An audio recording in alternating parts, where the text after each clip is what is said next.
Mahfud MD sebagai Komite Koordinasi Nasional Pencegahan dan Pemberantas (TPPU) mengungkapkan adanya dugaan kejanggalan transaksi di Kementerian Keuangan atau Kemenku.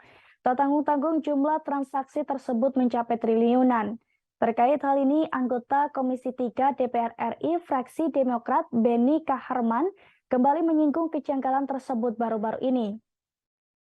Dilansir dari wartakotalive.com, kasus itu semakin ramai ketika Komisi 3 DPR RI memanggil pihak-pihak terkait seperti Menteri Keuangan Sri Mulyani, Mahfud MD hingga PPATK. Saat menghadiri undangan klarifikasi, Mahfud MD pun sempat perang urat saraf dengan beberapa anggota DPR RI. Bahkan karena hal itu muncul stigma bahwa Mahfud MD berseteru dengan beberapa anggota Komisi 3. Namun Beni Kaharman membantah selentingan tersebut. Dia justru menyebut kasus dugaan transaksi janggal itu menjadi ajang perseteruan antara Mahfud MD dengan Sri Mulyani. Beni kemudian menerangkan bahwa Komisi 3 dalam posisi mendukung Mahfud MD untuk membongkar dugaan mega skandal tersebut.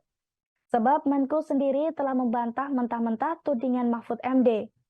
Diketahui sebelumnya, Menteri Keuangan Sri Mulyani buka suara terkait temuan transaksi mencurigakan senilai total 349 triliun.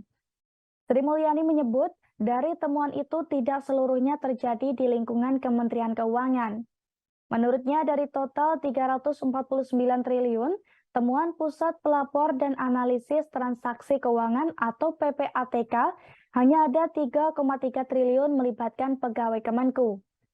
Sri Mulyani menjelaskan pihaknya menerima sebanyak 300 surat soal transaksi 349 triliun dari Kepala PPATK Ivan Yustiavandana pada Senin 13 Maret 2023.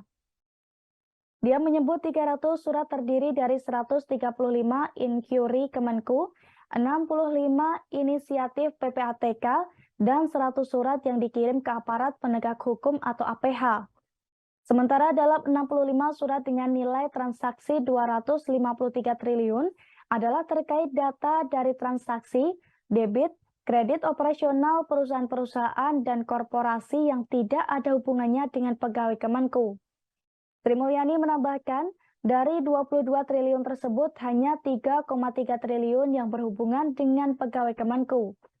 Menko Polhukam Mahfud MD mengaku tidak gentar dengan rencana pemanggilan dirinya oleh Komisi 3 DPR RI terkait informasi aliran dana ratusan triliun rupiah yang diduga melibatkan pejabat di lingkungan Kementerian Keuangan.